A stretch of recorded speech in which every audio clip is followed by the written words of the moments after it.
There's a cool Czech/Polish fairy tale about a gnome that's super hot, but also realizes maybe you shouldn't kidnap maidens who don't want to be with you. It's creepy and cool and refreshing, and it's called Rubezahl. Rubezahl is a folkloric mountain spirit that exists outside this fairy tale and is said to live in the giant mountains which are between the Czech and Polish regions. In Andrew Lang's fairy tale, he lives in this cool Lord of the Rings-esque under-mountain realm where there are fiery vapors that change dull stones into precious metal, and where his gnome minions are always working to create diamonds and rubies because he loves pretty things. Every once in a while, Rubezahl comes up to the land and encounters animals and trees and all of that and just thinks it's pretty. And then after a few hundred years, he comes up and humankind exists. And he's like, I think I'll go amongst them for a while. But psych, what he mainly learns is that humans suck. He takes the form of a field laborer, works for this farmer, and does an amazing job, but the farmer is a terrible boss who cheats people. Rubezahl leaves that dude and goes to work as a shepherd for a dude's flocks, but the dude is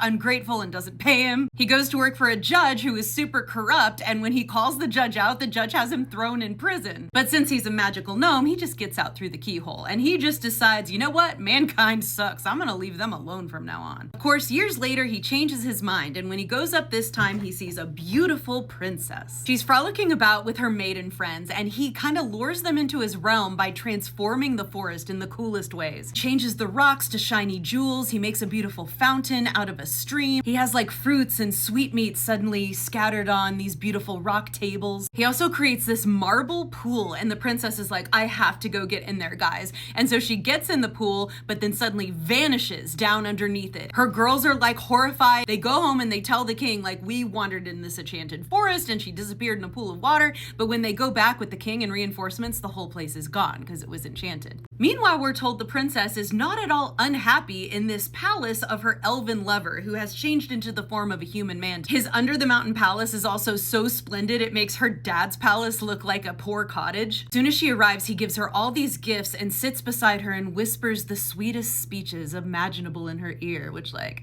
yeah, that's seductive. Even though they're underground, there's sunlight and a beautiful garden, and she has everything she could ever want, but she's all alone with this gnome. She's scared of him because he kidnapped her, so she tries to pretend she's happy, but he can tell she's not. So he thinks to himself, well, humans are social creatures, like bees or ants, so she maybe needs some friends. But does he bring her actual friends? No, he brings her a basket of turnips, gives her a magic wand, and says, touch these turnips and they'll turn into friends for you. So she taps one turnip and says, Brunhilde, my Brunhilde, come to me. And the turnip transforms into her best friend, Brunhilde. And they're like, oh, yay. Then she does that with the rest of the roots and vegetables, and they suddenly are her friends and they're having fun. Except they're not really her friends. They are imitations of her friends, not the real thing.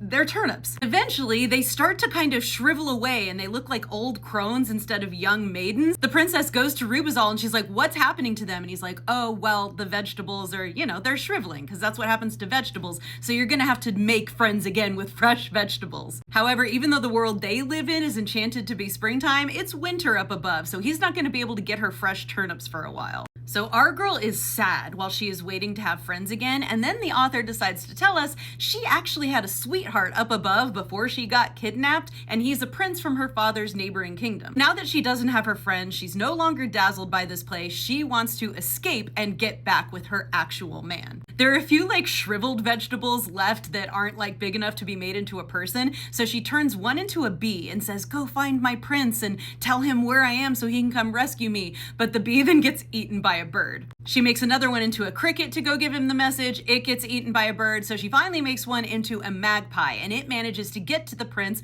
talk to him, and say, here's where your girl is, and he's been super sad the whole time looking for her. And while the princess is waiting for her man to come rescue her, the Gnome King has decided it's time for us to get married. So he puts her in a gorgeous outfit with a beautiful veil and jewels all over her, and he's like, why do you still look sad? And she's like, you know what? I don't trust that you're always gonna love me. He's like, how can I prove it? And she's like, go to your field of turnips that were waiting to sprout and count them all. And if you come tell me the exact right number, I'll trust that you're a constant man. But if you're one turnip off, I don't trust you. So he goes to count the turnips in his field, and she hauls ass out of there. She uses the wand to make another turnip into a horse and gallops out of the mountain and up onto the surface. She meets her man, her horse turns back into a turnip, so she gets on her man's horse and they run away. And by then, finally, Rubezahl has realized the trick. So he storms after them angry angry. He flings two clouds together and hurls a thunderbolt at the maiden, but it doesn't hit her. It hits a great rock instead, and the clouds melt away into a soft mist,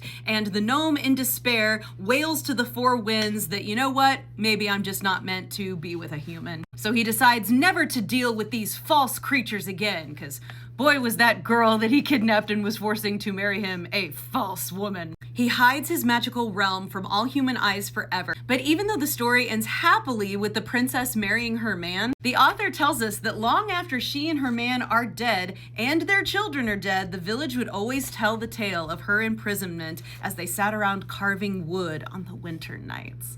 Which is cool. If you love these kind of fairy tales like me, check out Dust Bells, my reimagining of the 12 Dancing Princesses, my podcast, all the links in the bio.